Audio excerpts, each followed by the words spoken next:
अस्सलाम वालेकुम my YouTube family. उम्मीद है आप सब खैरियत से होंगे, मैं भी खैरियत से हूँ। और आज मैं डिनर में बना रही हूँ उड़द की दाल। उड़द की दाल को जो है माश की दाल भी कहा जाता है, जो सफ़ेद कलर की होती है। तो मैं आपको बता देती हूँ कि कैसी होती है। ये यहाँ मैंने, ये देखें, ये उड़द की दाल है। ये करीब से मैं दिखा दूँ ये। और इसको मुझे भिगाए हुए 1 से 1.5 घंटा हो गया है। मैंने इसलिए भिगाया कि ये सॉफ्ट भी हो जाए और भिगाने से थोड़ी इसका साइज़ भी बड़ा हो जाता है। ठीक है।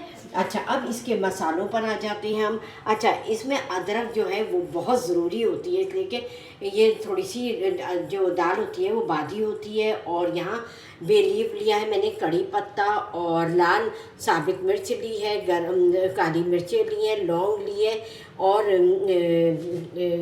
दालचीनी ली है। नमक 1 टीस्पून लिया है। अच्छा, नमक कम ही डालें इसमें, इसलिए कि ये दाल खुद नमकीन होती है। ठीक है। अच्छा, अब हम इसके बाद हम अपनी रेसिपी को शुरू करते हैं। बस बेसिक चीज़ें यही पड़ती हैं इसमें, और उसके बाद की रेसिपी फिर मैं आपसे शेयर। पानी में बॉयल आ गया है और अब मैं इसमें दाल ऐड कर दूँगी।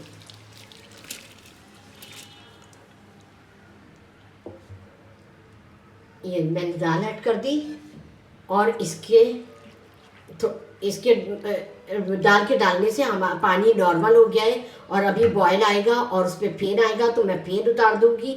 अब ठीक है, फेन उतारने के बाद फिर मैं आपको बताऊंगी कि आगे हमें इस रेसिपी में मसाले कब। हमारी दाल में जो है फेन आ गया, हम इसको ऊपर से इसको उतार लेंगे।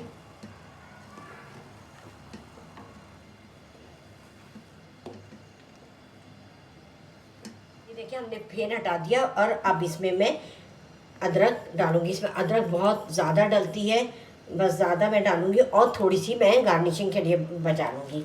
और इसमें साबुत मिर्चें ऐड करूँगी। आप चाहें, अगर साबुत मिर्चें आपके नहीं खाई जाती तो कुटी हुई भी आप डाल सकते हैं इसमें। और ये गरम मसाला जो मैंने आपको दिखाया था, ये सारा गरम मसाला चला जाएगा। नमक, अच्छा नमक मैंने आपसे कहा है कम डालिए, इसलिए कि ये दाल खुद जो है वो नमकीन होती है, इस वजह से। अच्छा, अब मैं इसको बिल्कुल स्लो आंच पर पकने के लिए रख दूंगी। तकरीबन हमारी दाल जो है 20 मिनट में गल जाएगी। उसके बाद फिर मैं आपसे मिलती हूँ और इस पर ढकना लगा दूंगी और बिल्कुल स्लो आंच कर दूंगी। तो आए, अब हम अपनी दाल को चेक करते हैं। देखिए, अब हमारी दाल कितनी ज़बरदस्त बनी है, परेरी सी। और इसी तरह आप लोग भी मेरी इस रेसिपी को फॉलो करें और देखें कि किस तरह बनी है। ये देखिए, और दाल इतनी नरम हो गई है, बिल्कुल सॉफ्ट। तो और देखिए कितनी खुश्क, बिल्कुल चावल की तरह, जैसे खुश्क चावल अलग अलग होते इसी तरह ये दाल भी बनती है। आप लोग भी मेरी इस रेसिपी को ज़रूर फॉलो करें और मुझे फीडबैक करें कि मेरी रेसिपी से आपने माश की दाल किस तरह बनाई। तो अभी हम इसको दम पे रखते हैं। तकरीबन 20 मिनट से भी पहले ये बनकर रेडी हो गई है। अब हम इसको दम पर रखते हैं बिल्कुल स्लो आंच में। और अब आपको हम दिखाएं, हाँ, अब हम यहाँ पे ढकना इसका ढक देते हैं और यहाँ पर हम एक बघार हम इसका तैयार कर लेंगे। यहाँ हमने 2 छोटी छोटी प्याज ली है, जो इसको मैंने कट कर लिया है। और ये कड़ी पत्ते हैं और ज़ीरा, हम इसको बघारेंगे। ठीक है। जितनी देर में हमारी दाल जो है वो दम हो रही है, पहले हम अब बॉयल डाल दिया, अब ये गर्म हो गया है। तो अब हम इसमें प्याज ऐड कर देंगे।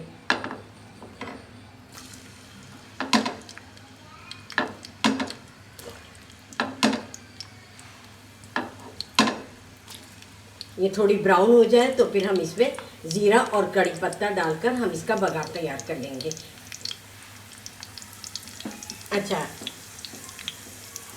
इधर हमारी दाल जो है वो दम हो गई है। अब हम इसको डिश आउट करते हैं। डिश आउट करने के बाद हम डिश में इसका बघार, हमारी बघार की प्याज जो है वो ब्राउन हो गई। अब हम इसमें ज़ीरा और कड़ी पत्ता ऐड करेंगे और फ्लेम को कर देंगे ऑफ। ये हमारा हो गया और अब हम इसे डिश में डाल के फिर हम आपको दिखाते हैं। हाँ, तो हमारी माश की दाल बनकर रेडी है और बहुत ज़बरदस्त बनी है। आप लोग भी मेरी इस रेसिपी को ज़रूर फॉलो कीजिएगा और बनाएं, अपने घर वालों के साथ एंजॉय करें और दावतों में भी ये दाल को जो है बहुत फ़ौक़ियत हासिल है। आप लोग भी दावतों में इसको बनाएं। और जिन लोगों ने अभी तक मेरे चैनल को सब्सक्राइब नहीं किया वो सब्सक्राइब करें, बेल आइकॉन प्रेस करें ताकि मेरी हर आने वाली रेसिपी का नोटिफिकेशन आप सबको जल्द से जल्द मिले। और मुझे फ़ीडबैक करना हरगिज़ नहीं भूलिएगा। आपके फ़ीडबैक से मुझे बहुत हौसला मिलता है और मैं आइंदा भी इसी तरह रेसिपी लेकर आती रहूँगी। चलती हूँ, दुआओं में याद रखिएगा। अल्लाह हाफ़िज़। मैंने माश की दाल